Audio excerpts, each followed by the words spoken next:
Amen. Amen. Alors, la parole du jour que le Seigneur m'a inspirée, ça fait un moment. C'est la force de la loyauté. C'est ça le thème. Est-ce que tu peux répéter la force de la loyauté? La force de la loyauté. Yes. Yes. Amen. La force de la loyauté.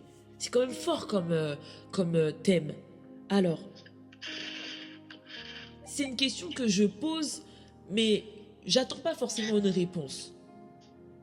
Combien d'entre nous avons déjà été trahis? J'imagine que nous tous, on a déjà été trahis une fois. Et vous savez à quel point, ô combien c'est douloureux, ô combien ça fait mal de se faire trahir. En fait, c'est notre âme qui est touchée, notre cœur, qui est touché directement lorsqu'il y a cette trahison.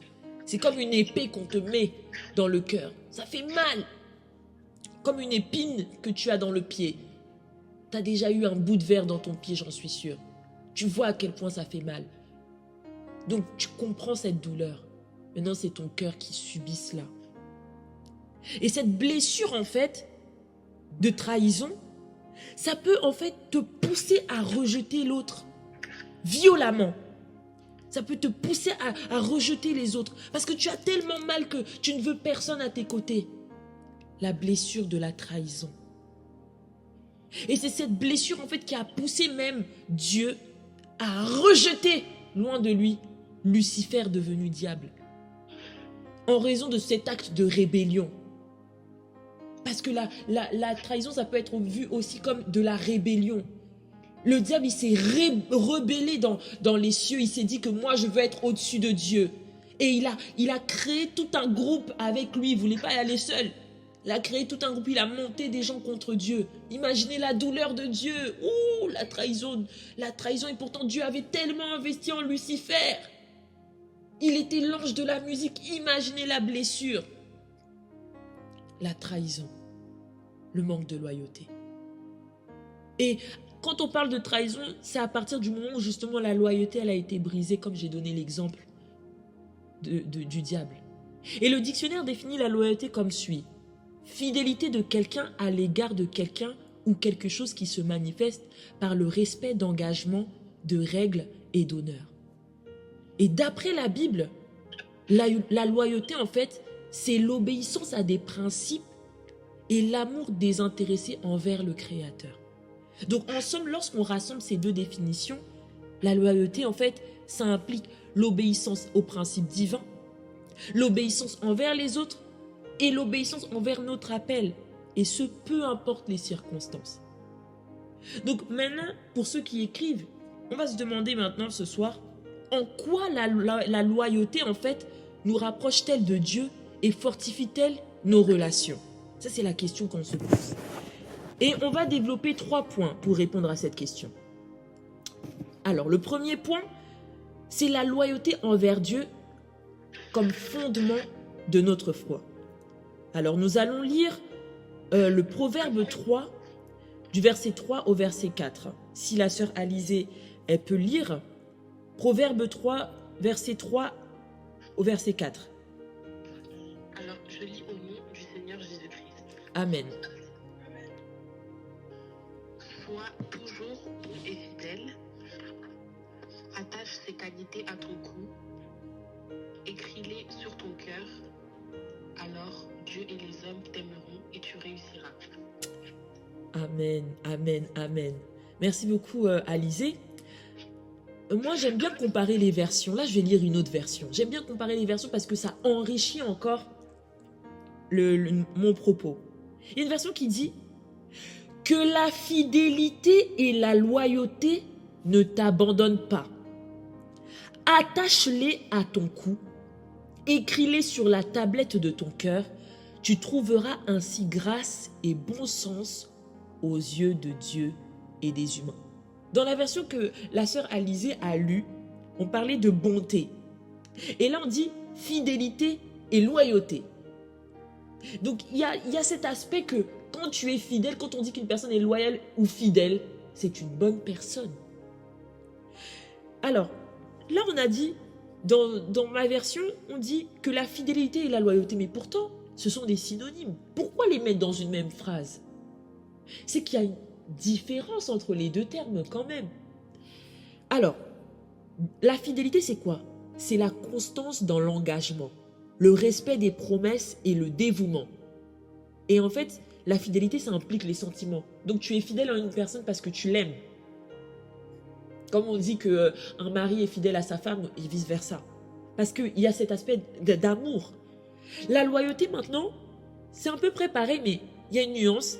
C'est une forme d'attachement et de soutien inconditionnel qui implique la défense et la protection de quelqu'un ou une cause, même si cela coûte quelque chose. Donc inconditionnel, ça veut dire que peu importe les circonstances, je vais quand même être loyal à cette personne, même si cette personne m'a trahi, même si cette personne m'a fait du mal. Je suis toujours loyal parce que c'est dans mes principes. Cela ne dépend pas de cette personne, ça dépend en fait de mes principes à moi. C'est ça une personne loyale.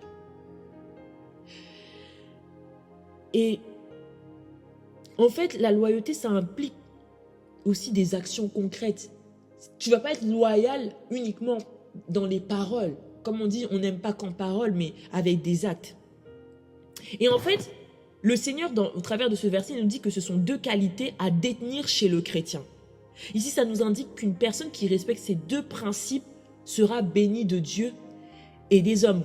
La dernière phrase dit « Tu trouveras ainsi grâce et bon sens aux yeux de Dieu et des humains ». On a l'exemple d'Abraham que nous connaissons tous. Si vous ne connaissez pas son histoire, je vous invite à la lire dans le livre de la Genèse. Alors Abraham, en fait, c'était un très grand homme qu'on appelle patriarche. Patriarche, ça veut dire précurseur de quelque chose, donc le père de quelque chose. C'est pour ça qu'on l'appelle le père de la foi. Je vais vous expliquer un peu plus. Alors, il a eu une très grande épreuve dans sa vie. Alors, le Seigneur lui a commandé de sacrifier son fils qu'il a peiné à avoir. Donc, il a eu son fils qui s'appelait Isaac dans sa vieillesse. Et donc, ce même fils-là qu'il a eu tard, Dieu lui dit, donne-le-moi, sacrifie-le. Imaginez la douleur là, on te dit, la chose que tu aimes le plus, tu dois l'abandonner pour Dieu. My God, si c'était toi, comment aurais-tu réagi?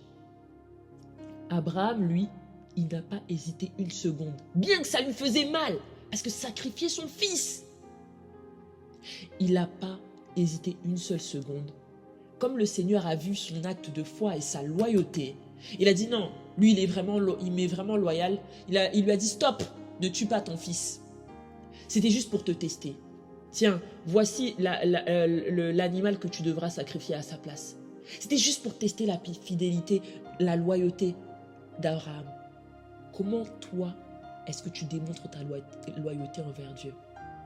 Est-ce que là, s'il te demande par exemple d'arrêter d'écouter par exemple cette musique-là, vas-tu le faire? Es-tu loyal vraiment? Est-ce que tu es capable de tout abandonner pour suivre Jésus? Es-tu loyal? Abraham, lui, l'était. Et c'est ce qui a fait qu'aujourd'hui, il soit béni aux yeux de tous. Jusqu'aujourd'hui, on parle de lui positivement. Et même à l'époque, quand Dieu se présentait aux hommes, il disait « Je suis le père d'Abraham, d'Isaac et de Jacob ». Donc imaginez, et jusqu'à ce jour, on parle d'Abraham. Donc il est béni de génération en génération. Il est mort depuis combien d'années? Mais sa loyauté l'a payé. Et deuxièmement, pour ceux qui écrivent, notre deuxième point, c'est la loyauté envers les autres. Source de relations solides. Dans Proverbe 17, 17, peut-être que vous le connaissez ce verset, qui dit « L'ami aime en tout temps et dans le malheur il se montre un frère ». On a vu au point précédent que la loyauté c'était poser des actions concrètes et non pas juste aimer en parole. Je scrollais sur TikTok tout à l'heure et je suis tombée sur une vidéo qui m'a frappée positivement. C'était deux amis qui étaient très, très proches. Et l'un d'entre eux a fait un accident grave, ce qui a fait qu'il a perdu l'usage de ses jambes, il est devenu handicapé. Mais son deuxième ami ne l'a pas abandonné et pourtant, celui qui était devenu handicapé, plusieurs l'avaient abandonné, même sa petite amie, parce qu'il était devenu handicapé. Mais son ami, aimant son ami, il disait que je ne peux pas t'abandonner. Même lorsqu'il allait dans des voyages, Il disait non, je dois aller avec mon ami parce que j'ai peur qu'on s'occupe mal de mon ami qui est avec son handicap. J'ai trop peur. Donc partout là où allait son ami, il l'accompagnait. Il était même prêt à se battre avec des gens, notamment il s'est disputé avec l'ancienne petite amie de son ami parce que l'ancienne petite amie de son ami l'avait abandonné pendant qu'il vivait une épreuve très difficile pour sa vie. Donc on voyait au travers de ces images l'amour que porte cet ami envers son autre ami. Et en regardant les commentaires, et j'ai été d'accord avec ce qu'il disait, c'est que cet ami, c'est même plus un ami. Il a quitté le statut d'ami pour devenir un frère. Parce que même dans la douleur, il est toujours là. Il y a même une anecdote qui m'avait frappé dans cette histoire toujours. Il l'a porté sur 19 étages. Donc, il a porté son ami handicapé sur 19 étages parce que l'ascenseur de l'immeuble ne fonctionnait pas. Imaginez. 19 étages. Tu portes une personne et c'est pas comme si c'était un enfant, c'est un adulte. Donc, imaginez le poids. Il s'est dit, c'est mon frère, c'est mon ami, je le porte jusqu'au 19e étage. La loyauté. Et il a donc quitté, comme j'ai dit, le statut d'ami et il est devenu comme un frère, comme le dit ce verset dans Proverbe 17. Donc il a démontré au travers de ses actes sa bonté et sa loyauté. Si c'était toi, comment aurais-tu réagi?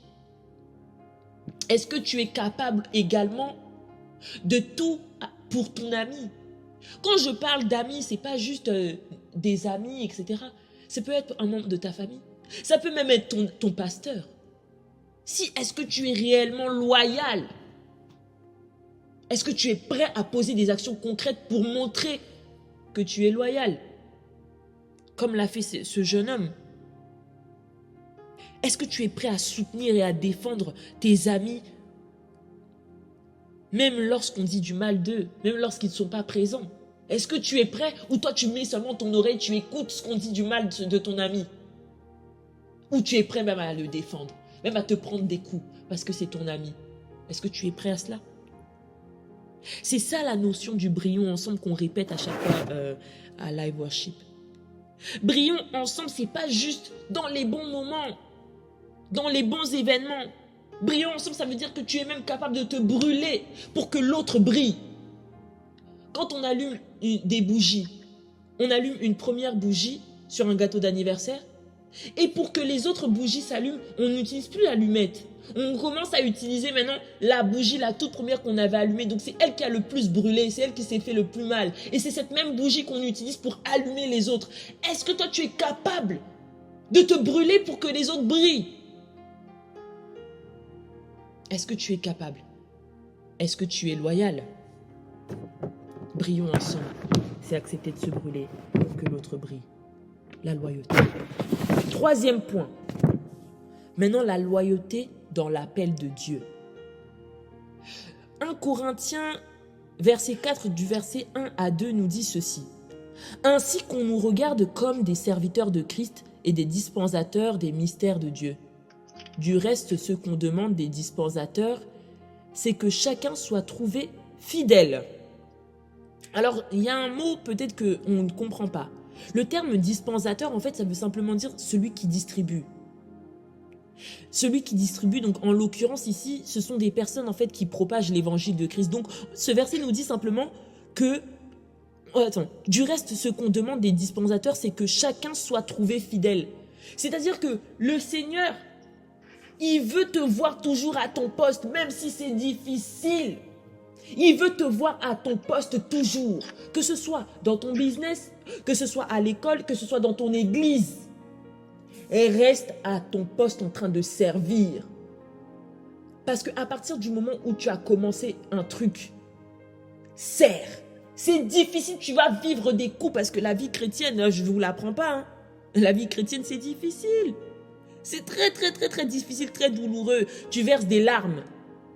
Je l'apprends à personne. Tu auras de multiples épreuves qui te pousseront à abandonner Dieu et même ta mission. Mais n'abandonne pas car cela peut en fait te faire perdre tes bénédictions. Les épreuves, en fait, derrière une épreuve, ne vois pas juste l'épreuve. Vois ce qui se cache derrière. Derrière une épreuve se cache toujours une gloire à venir. Toujours, toujours. Plusieurs aujourd'hui, malheureusement, ont vendu leur âme parce qu'ils ont trouvé que la vie chrétienne était trop difficile et que ils sont allés de l'autre côté parce que c'était beaucoup plus simple. Tu avais l'argent beaucoup plus vite, tu avais ceci, cela. Mais à quel prix? À quel prix?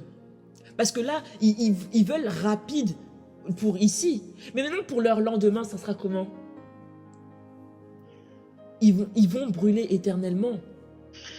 Alors que là, on te dit juste, brûle quelques instants. Brûle-toi quelques instants. Brûle-toi quelques instants et après, tu seras heureux éternellement. Mais toi, tu préfères être joyeux là, pour que après tu te brûles éternellement. Je suis désolée. Je suis désolée, mon ami. La vie chrétienne est difficile, oui. Mais il n'y a pas mieux que d'être en Jésus-Christ parce que Jésus-Christ est l'ami le plus fidèle. L'ami le plus fidèle et le plus loyal. Même lorsque nous on pêche, même lorsqu'on fait des mauvaises choses, lui il est toujours là. Il est plus qu'un frère pour nous. Il est plus qu'un ami pour nous. Il est plus qu'un père. Il est tout pour nous. C'est l'exemple le plus loyal. Alors n'abandonne pas. Malgré les difficultés, n'abandonne pas car derrière une épreuve se cache toujours une grande récompense. Et la loyauté est toujours récompensée. Alors, pour conclure mon message, la force de la loyauté réside dans le fait d'être constant dans ses engagements, d'être prêt à tout pour ceux qu'on aime et d'obéir aux commandements divins. Jésus en est l'exemple parfait. Il a été fidèle jusqu'à la croix, obéissant à la volonté de Dieu pour nous sauver. Il est toujours prêt à nous aider malgré nos infidélités. La loyauté est une qualité à développer chez tout un chacun d'entre nous. Elle révèle notre maturité spirituelle et notre amour pour Dieu et les autres. Si tu n'étais pas loyal hier, que ce soit envers Dieu, que ce soit envers les autres ou que ce soit même envers ta mission, il n'est jamais trop tard, mon ami, pour le devenir. Il n'est jamais trop tard pour le devenir. La loyauté. C'est tout pour ce soir. En tout cas, j'aimerais que ce message ne soit pas juste un message que tu écoutes, mais que ce soit un message que tu appliques dans ta vie. Que tu observes ta vie, tu dis, où est-ce que je n'ai pas été loyal? Envers qui je n'ai pas été loyal? Ça se trouve que même envers toi-même, tu n'étais pas loyal. Que tu allais à l'encontre de tes principes pour satisfaire certaines choses.